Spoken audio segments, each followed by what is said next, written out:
AITA for refusing to sleep on a pull-out couch during vacation. I 28 have planned a family trip with my parents and my brother 25M.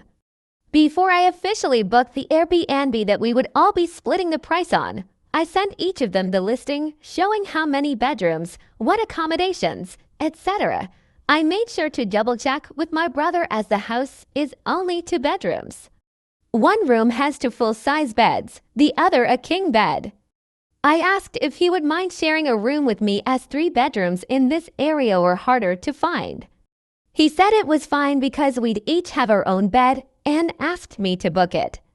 Once our parents signed off on it, I booked it.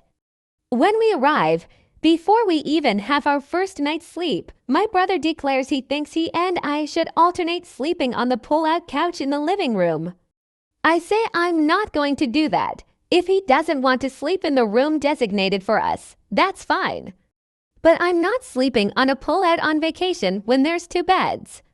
I asked why he doesn't want to share a room and why this didn't come up sooner.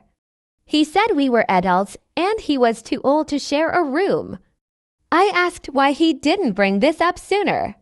He said he figured I'd agree to the pull-out situation. I said he shouldn't have assumed or at least had a conversation with me. He kept insisting and I said no.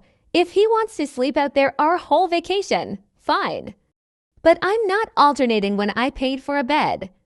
Him sleeping on the pull-out led to several conflicts with our parents as he'd get mad if they came into the living room in the morning while he was still sleeping. But as they pointed out, it's the living room, a public space. If people wanted to hang out in the living room at night, he'd start bugging us to go into our rooms so he could sleep. As early as 8 p.m., we're on vacation. We're going to stay up a little later and hang out. I always offered to let him sleep in the extra bed in the room, but he refused unless I promised that I would sleep on the pull-out that night, which I didn't do. By the end of the 7-day, 6-night trip, he was irritated with all of us over this. My parents and I feel that he's the one who put himself in the situation and that there was an alternative to him sleeping on the couch, but he chose not to. However, my brother is insisting that I should have swapped with him, AITA, for not sleeping on the pull-out.